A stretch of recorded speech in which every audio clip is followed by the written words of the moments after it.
digunakan tidak hanya digunakan selama 7 hari dalam tahun.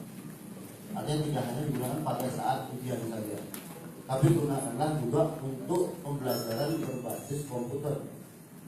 Nah, ini disinyalir sampai sekarang masih banyak sekolah yang masih menyimpan komputernya hanya untuk ujian saja.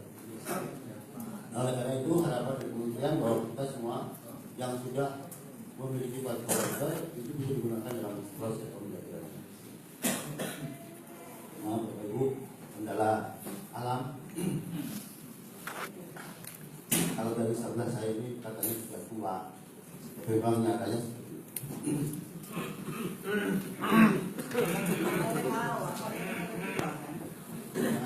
jangan tahu Pak, saya tahu maksudnya Bapak kan ngomong saya di videonya kan.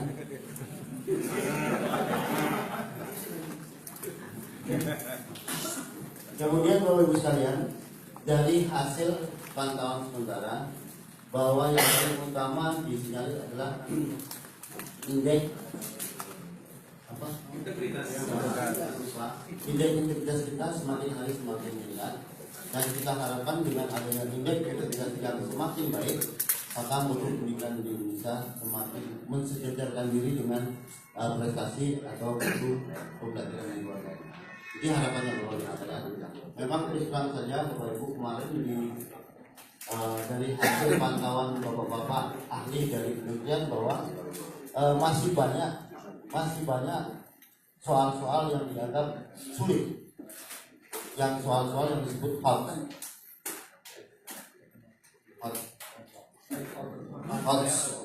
bukan hotband atau hotbar. Hot itu high order of